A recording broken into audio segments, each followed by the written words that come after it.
आज हम आव्यूह को समझते हैं और पढ़ते हैं जो अध्याय 3 में पढ़ाए जाते हैं। ये एनसीईआरटी की किताब क्लास 12 मैथ में पढ़ाए जाते हैं और इन चीज़ों को आप बहुत आराम से समझिए क्योंकि आव्यूह से संबंधित काफ़ी प्रश्न परीक्षा में पूछे जाते हैं। आव्यूह क्या है, तो आव्यूह क्या होता है। हमने आव्यूह का डिफिनेशन लिखा है। ये संख्याओं या फलनों की आयताकार सजावट को हम आव्यूह कहते हैं। आप लिखना चाहें तो लिख लें कि संख्याओं या फलनों के आयताकार सजावट को क्या कहते हैं, आव्यूह कहते हैं, जिसे हम अंग्रेजी के बड़े अक्षर से सूचित करते हैं। ध्यान दीजिए कि जो आव्यूह होता है इस संख्याओं या फलनों की आयताकार सजावट है और जिसे अंग्रेजी के हम बड़े अक्षर से सूचित करते हैं। तो हम संख्याओं या फलनों की एक आयताकार सजावट लिखते हैं जी। तो हमने लिखा 2 4 6 8 5 9 5 9 2 3। आप जो देख रहे हैं ये संख्याएं एक आयत के रूप में लिखी है। आयत इसी तरह से होता है ना। तो आप देख सकते हैं कि इस संख्याओं की जो लिखावट है हमने किस रूप में लिखा, आयत के रूप में लिखा और इसी को हम क्या कहते हैं, आव्यूह, जिसे हम अंग्रेजी के बड़े अक्षर ABC या जो भी है 26 लेटर में आप किसी से इसको सूचित करते हैं। तो आप देखिए कि ये जो आयताकार रूप में लिखी संख्या है इसमें दो पट लाइनें आ रही है, एक ये लाइनें हैं और एक ये लाइनें हैं। ये जो पट लाइनें हैं इसे हम क्षैतिज लाइन भी कहते हैं, हॉरिजॉन्टल लाइन, और इस लाइन को हम आव्यूह की पंक्ति कहते हैं। तो आप देख सकते हैं कि इसमें एक लाइन ये है और एक लाइन पट लाइनें ये है। ये इसमें इस लाइन को हम क्या कहते हैं, आव्यूह की पंक्ति। और जो खड़ी लाइनें हैं इसे हम क्या कहते हैं, आव्यूह का स्तंभ। तो आप देख सकते हैं कि ये जो लाइनें हैं उसको क्या कहते हैं, पंक्ति, और ये जो खड़ी लाइनें हैं उसको हम क्या कहते हैं, स्तंभ। तो आप ध्यान दें, एक आव्यूह में जितनी पट लाइनें हैं, इस आव्यूह में कितनी पट लाइनें हैं, एक पट लाइनें और दो पट लाइनें। ये पट लाइनें जो है आव्यूह की पंक्ति कहलाती है और जो खड़ी लाइनें हैं ये आव्यूह का क्या होता है, स्तंभ कहलाता है। आप देखिए अवयव क्या होता है, अवयव क्या है, एलिमेंट। एलिमेंट का डिफिनेशन आप लिखना चाहें तो लिख लें। आयताकार सजावट के रूप में जितनी संख्याएं लिखी होती है उसी को हम आव्यूह ए का अवयव कहते हैं। तो आप यहाँ पर देख सकते हैं कि आव्यूह के अंतर्गत आयताकार सजावट में जितनी भी संख्याएं लिखी है वो क्या है, आव्यूह ए के अवयव कहलाते हैं। आयताकार सजावट के रूप में जितनी संख्याएं लिखी होती है उसे क्या कहते हैं, अवयव कहते हैं, अवयव कहते हैं, जिसे हम अंग्रेजी के छोटे अक्षर AIJ से सूचित करते हैं, जिसे हम अंग्रेजी के छोटे अक्षर AIJ से सूचित करते हैं। ध्यान दें, आव्यूह को हम अंग्रेजी के बड़े अक्षर से सूचित करते हैं जबकि उसके अंतर्गत जितनी संख्याएं होती है वो इसके अवयव कहलाते हैं और उनके अवयव को हम अंग्रेजी के छोटे अक्षर AIJ से सूचित करते हैं। अब समझिए कोटि क्या है, जिसे हम ऑर्डर कहते हैं। कोटि, कोटि ऑर्डर जानना बहुत आसान है। एक आव्यूह में जितनी पंक्ति और जितने स्तंभ होते हैं उनका क्रॉस जो होता है गुना, उसी को हम क्या कहते हैं, कोटि कहते हैं। जैसे हम देख सकते हैं कि ये जो पंक्ति है इस आव्यूह में पंक्तियों की संख्या कितनी है, 2 है, और स्तंभों की संख्या कितनी है, 1 2 3 और 4। तो ये जो आव्यूह है वो 2 गुना 4 कोटि का कहलाएगा। एक आव्यूह में जितने पंक्ति और स्तंभ होते हैं उसी के क्रॉस को हम क्या कहते हैं, उसका कोटि कहते हैं। अब ध्यान दें, मान लिया मेरे पास एक आव्यूह है जो 2 3 4 है और 2 6 9 है। आप देखिए इसकी कोटि यदि आपको मालूम करना होगा तो आप इन क्षैतिज को गिनिए। तो इसमें क्षैतियों की संख्या कितनी है, 2 है, और स्तंभों की संख्या कितनी है, 3 है। तो ये जो हमारा आव्यूह हो गया 2 क्रॉस कितना का हुआ, 2 गुना 3 कोटि। ध्यान रहे, जो पहला है ये पंक्ति को दर्शाएगा और ये जो दूसरा एलिमेंट है ये किसको दर्शाएगा, स्तंभ को दर्शाएगा। तो आप ध्यान दे सकते हैं एक आव्यूह में जितने पंक्ति और स्तंभ है उन्हीं के क्रॉस को हम क्या कहते हैं, कोटि कहते हैं। अब ध्यान दे, मेरे पास एक बी आव्यूह है जो 2 4 6 8 9 है और 8 7 6 5 3 है। आपसे इससे कोटि पूछे कि बताओ कि कितने कोटि का आव्यूह है, तो आप समझ सकते हैं कि इसके क्षैतिजों की संख्या 2 है, यानी 2 पट लाइनें हैं और खड़ी लाइनों को गिने तो 1 2 3 4 5। यानी जो हमारा आव्यूह है उसमें क्षैतिजों की संख्या कितनी है, 2 है, और स्तंभों की संख्या कितनी है, 1 2 3 4 5। तो हमारा जो ये आव्यूह हो गया वो कितने कोटि का कहलाएगा, 2 क्रॉस 5 कोटि का, यानी 2 गुना 5 ऑर्डर का हमारा क्या है, आव्यूह है। अब ध्यान दें, हमने आपको एलिमेंट की बात किया, उसी प्रकार कोई आव्यूह सी है, ये है 2 6 9 और 10 का, और 1 2 3 4।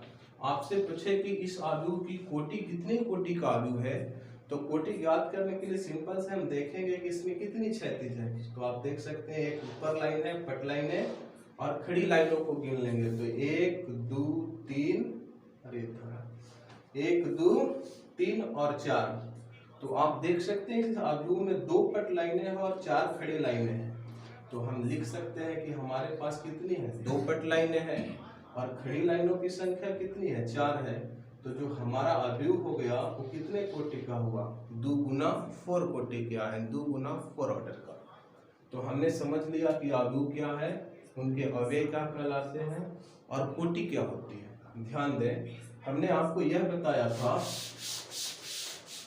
कि जो आव्यूह के अंतर्गत जो संख्याएं होती है उसी को हम कहते हैं आव्यूह ए का अवयव, या किसी आव्यूह का आव्यूह बी का या ए का अवयव कहलाते हैं।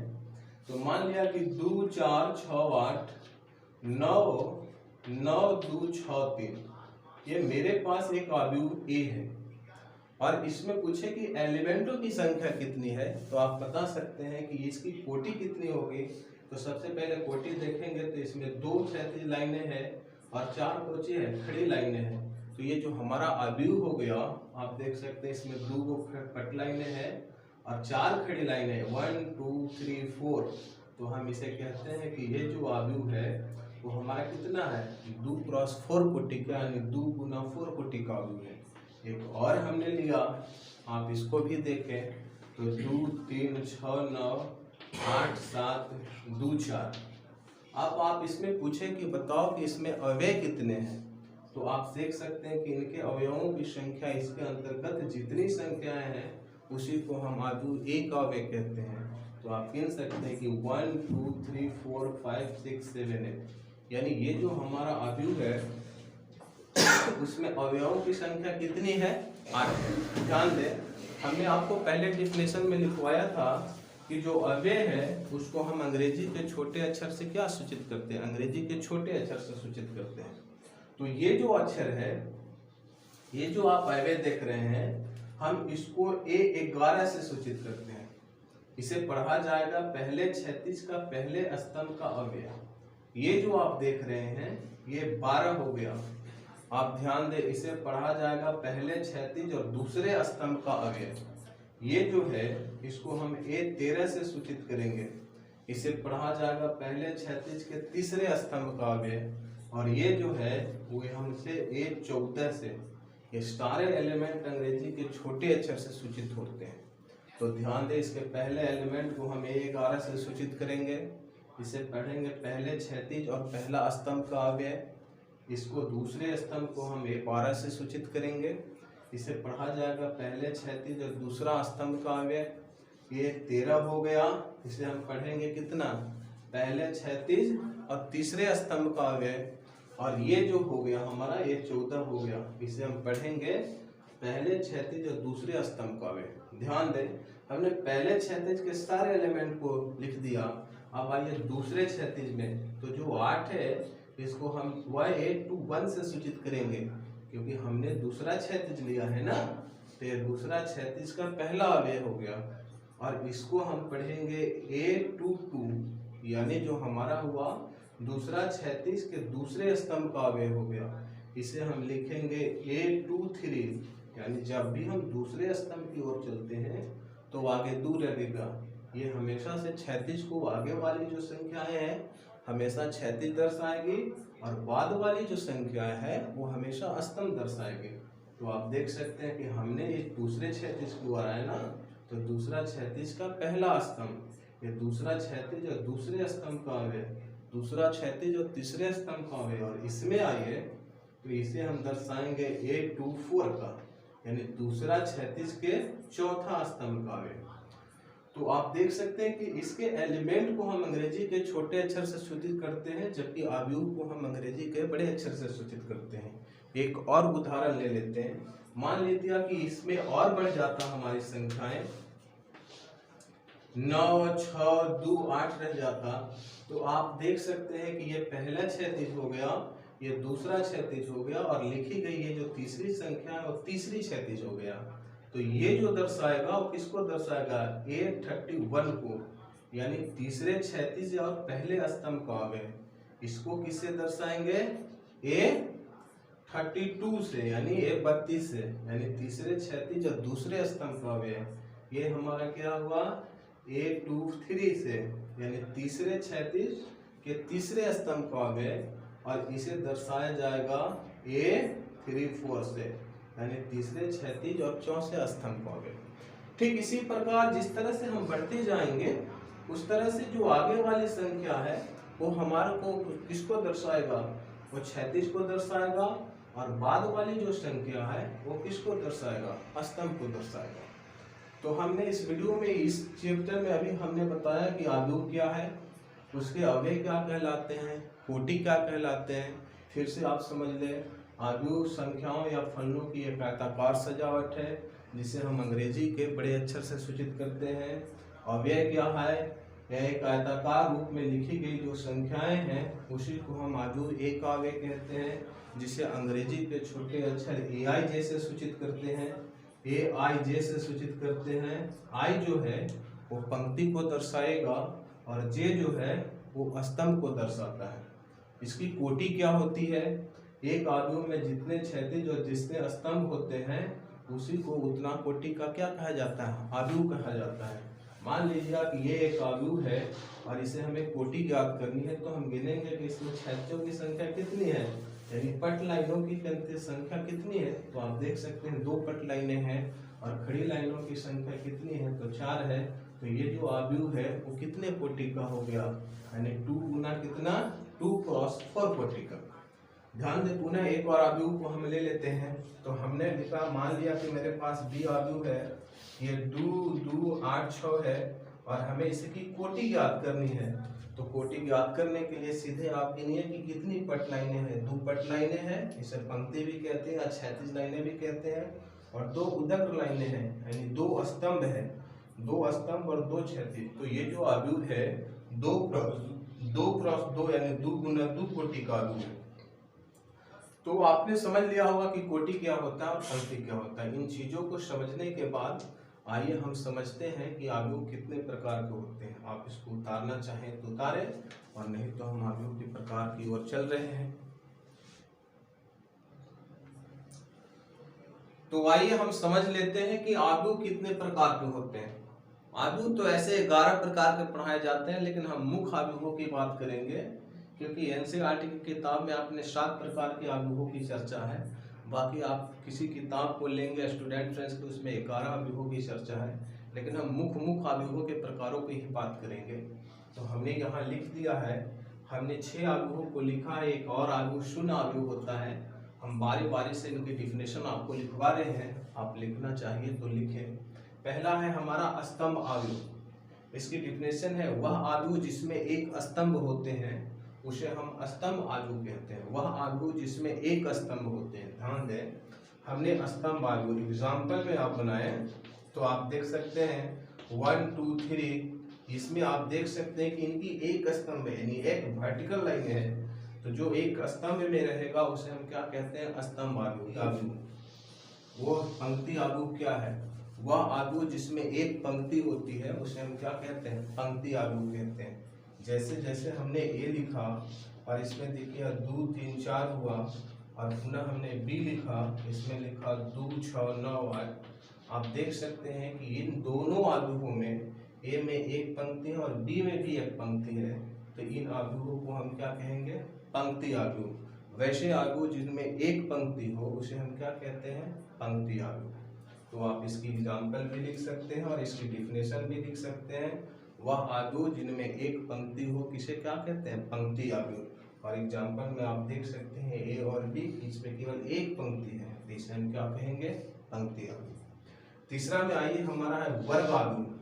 वर्ग आव्यूह स्क्वायर मैट्रिक्स और ये है रो मैट्रिक्स। स्क्वायर मैट्रिक्स वह आव्यूह जिसमें क्षैतिज और स्तंभों की संख्या बराबर हो उसे हम क्या कहते हैं, स्क्वायर मैट्रिक्स। यानी इसमें जितने क्षैतिज और उतना ही स्तंभ होगा। जैसे हमने ए लिख दिया एग्जाम्पल में, हमने ए बराबर लिखा 2 6 9 8 9 8 और हमने एक बी बराबर लिखा 6 4 2 3। तो आप यहाँ पर देख रहे हैं कि ये 2 गुना 2 क्रॉस का है। आप देख सकते हैं इनके स्तंभों की संख्या, क्षैतिजों की संख्या और स्तंभों की संख्या बराबर है। और इसमें भी आप देखिए तो क्षैतिजों की संख्या और स्तंभों की संख्या क्या है, बराबर है। तो आप कह सकते हैं कि वैसे आव्यूह जिसके क्षैतिज और स्तंभ दोनों बराबर हो क्या कहलाते हैं, वर्ग आव्यूह कहलाते हैं। एग्जाम्पल में आप ये बना लें। हमारा जो चौथा वो है विकर्ण आव्यूह यानी डायगोनल मैट्रिक्स। वह आव्यूह जिसमें विकर्ण को छोड़कर सारे एलिमेंट शून्य होते हैं उसे हम क्या कहते हैं, विकर्ण आव्यूह। डिफिनेशन आप लिखना चाहें तो लिखें विकर्ण आव्यूह का, वह आव्यूह जिसमें विकर्ण को छोड़कर सारे एलिमेंट शून्य होते हैं यानी सारे अवयव जीरो होते हैं उसे हम क्या कहते हैं, विकर्ण आव्यूह। जैसे हमने माना कि सी बराबर, एग्जाम्पल आप इसको बना लें, सी बराबर 0 0 1 0 0 1 0 0 0 1 0 0 2 0 और 0 0 3। आप ये देख रहे हैं जो तिरछी लाइन है इनको छोड़कर इनके सारे एलिमेंट क्या हो रहे हैं, शून्य हो रहे हैं और ये शून्य हो रहे हैं। तो यह जो आव्यूह कहलाएगा वो क्या कहलाएगा, विकर्ण आव्यूह।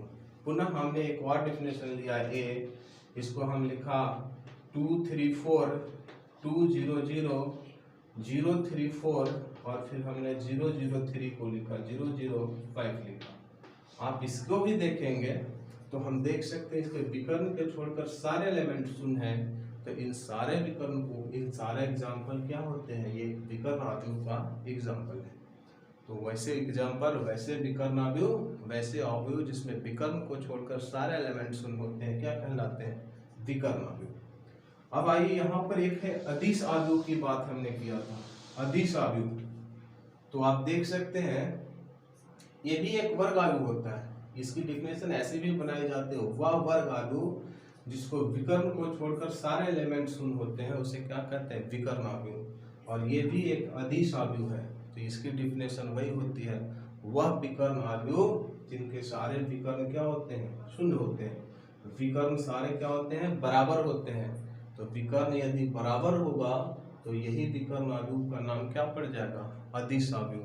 वह विकर्ण आव्यूह जिनके विकर्ण क्या होते हैं, बराबर होते हैं। जैसे हमने, या तो फिर आप लिख सकते हैं अदिश आव्यूह वह वर्ग आव्यूह जिनके विकर्ण क्या होते हैं, बराबर होते हैं।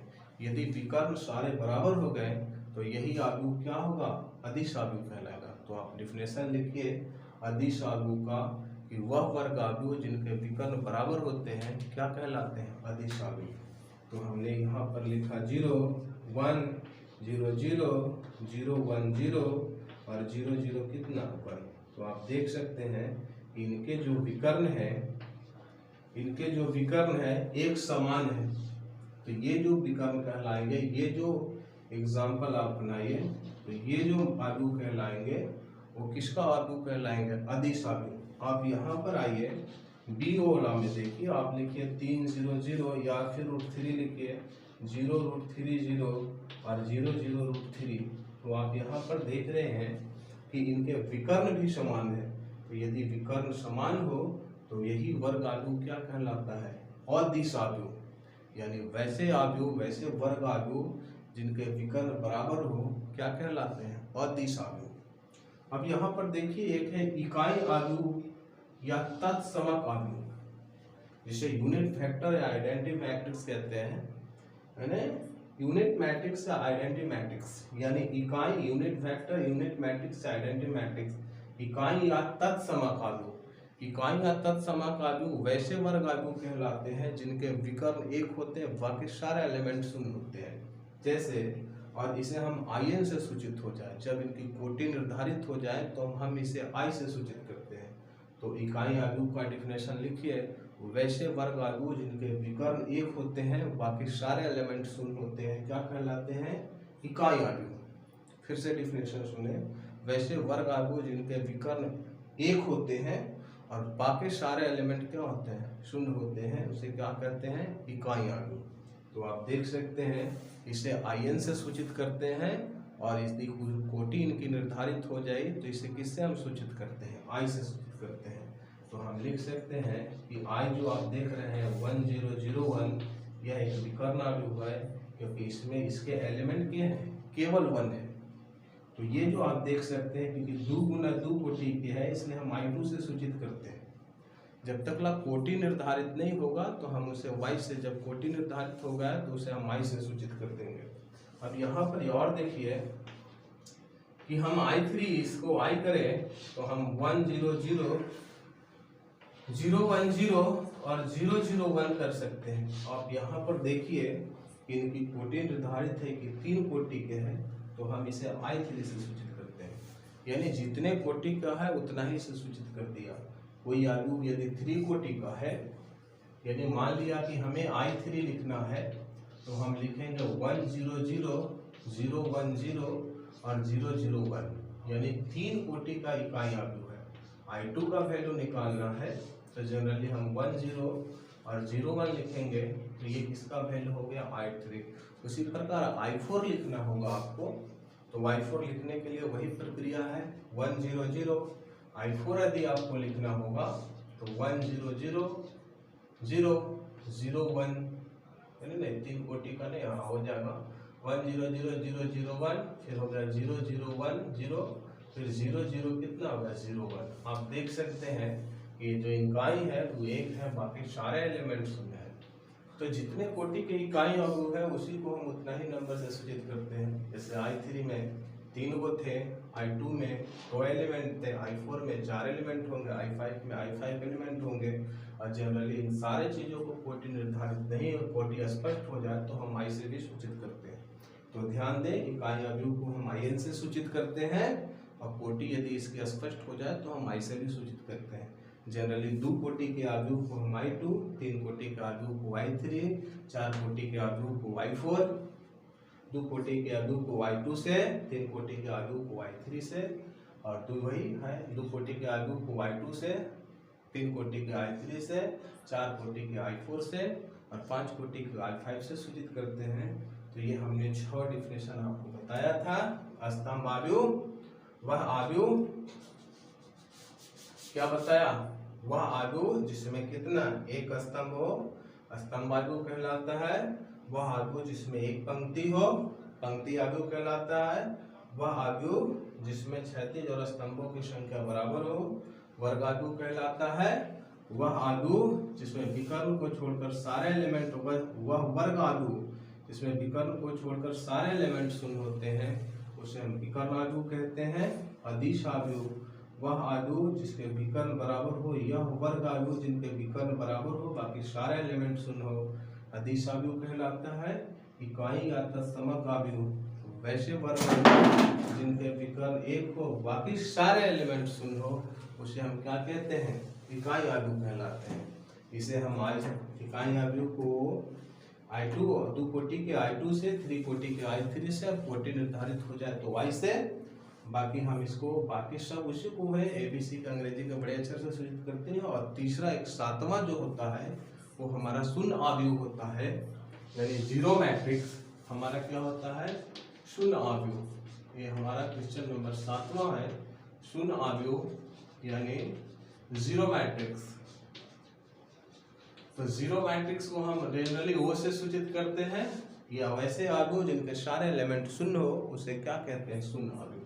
यानी 0 0 और 0 0, और इसे हम कितना से सूचित करते हैं, O से सूचित करते हैं। तो ये थे आव्यूह के प्रकार जो हमने आपको बता दिया। अब हम सुनते हैं कि आव्यूहों का बाद ही हम एक्सरसाइज को देखते हैं और जैसे जैसे प्रश्न आपको बनेंगे वैसे वैसे बनाएंगे। आप इनको उतारना चाहें तो उतार लें और बाद के आगे की वीडियो, आगे की प्रक्रिया हम चालू कर रहे हैं। हम समझते हैं आव्यूहों की समानता क्या होती है। तो इनकी डिफिनेशन है कि 2 आव्यूह समान होते हैं जबकि उनकी कोटियां और उनके अवयव आपस में क्या हो, बराबर हो। ध्यान दें, 2 आव्यूह समान होंगे तो उनकी कोटि भी बराबर होगी और उनके एलिमेंट भी बराबर होते हैं। जैसे एग्जाम्पल हमने मान लिया कि A मेरे पास है 201 302 तो आप देख सकते हैं कि ये जो हमारा आलू है 2 गुना कितना है 3 क्रॉस का, और एक बी है वो भी होना चाहिए 201302, तो ये भी जो हमारा है 2 क्रॉस 3 का है। तो आप देख रहे हैं कि ए की जितनी एलिमेंट है वो अभी भी है, ए की एलिमेंट समान है और बी के भी एलिमेंट समान है, ए की कोटि भी समान है और बी के भी कोटि समान है। तो वह अवयव जिनके कोटि भी समान हो और अवयव भी समान हो क्या कहलाते हैं, समान अवयव, यानी इक्वलिटी ऑफ मैट्रिक्स यानी इक्वल मैट्रिक्स। तो आप दो अवयव एक दूसरे के समान हो तो किसके इक्वल होता है, ए बराबर बी का। पुनः आप एक और उदाहरण देख ले, हमने माना ए बराबर हो गया 1 2 3 3 0 3 4 2, तो आप देख सकते हैं कि ये जो आलू है वो कितनी कोटि का है, 2 क्रॉस 3 का है, और हमने बी माना तो ये भी इसके एलिमेंट 1 2 3 और 3 4 2 होने चाहिए, ये भी 2 गुना 3 कोटि का है। तो आप देख सकते हैं कि जो ए का एलिमेंट है वही हमारा बी है, और ए की जितनी कोटि है उतना ही बी की कोटि है। तो हम कह सकते हैं इसको आप सी और डी माने, क्योंकि ए बी तो हमने माने भी, बार बार ए बी क्या मानना है, इसको सी और डी माने। तो आप देख सकते हैं कि ए सी की जितनी स्तंभ है, जितना सी का एलिमेंट है उतना ही क्या है डी का एलिमेंट, और दोनों समान है, और ए की जितनी कोटि है उतना ही बी की कोटि है। तो हम कह सकते हैं कि ये दोनों क्या है, समान अवयव है। तो समान अवयव होने के लिए इनके कोटि भी बराबर होने चाहिए और उनके एलिमेंट भी क्या होने चाहिए, समान होना चाहिए। तो हम लिख सकते हैं कि सी किसके इक्वल है, डी के इक्वल है। तो इन चीज़ों को समझ लेने के बाद हम आते हैं डायरेक्ट एक्सरसाइज 1.3.1 में, जहाँ हम क्या करेंगे, इसके एक्सरसाइज को बनाएंगे।